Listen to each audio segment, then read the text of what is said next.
Okay, Melinda, we're almost we're almost to finished with our process.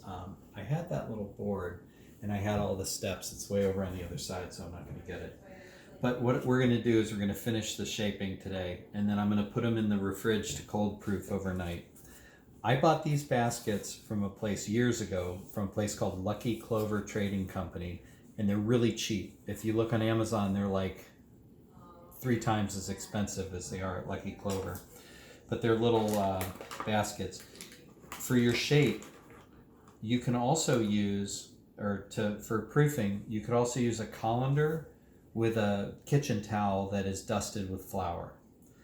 For dusting, I use white rice flour because you don't have to use a ton of it, and the bread does not stick.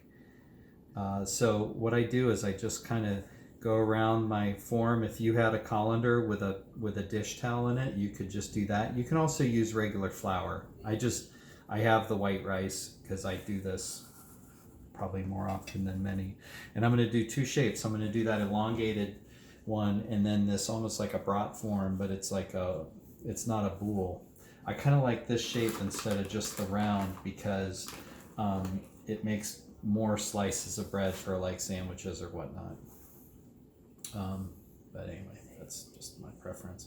So all I'm doing is just dusting it, and I kind of dust it over the table a little bit. The bread will pick up some of this flour or keep from sticking, but I just, dust pretty liberally.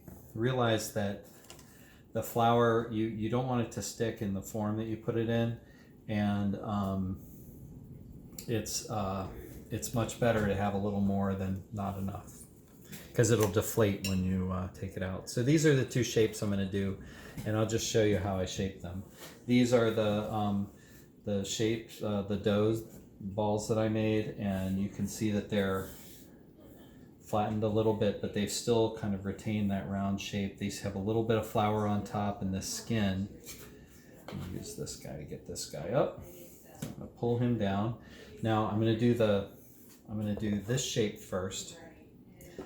And so what I'm going to do is I'm just going to take the bread. If you were doing a circle, you would just do that thing. You would just repeat what we did earlier one more time.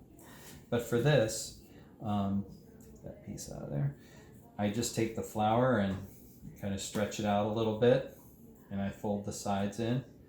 I go over the top and push, flip it over, and then pull this one around, and I'm going to seal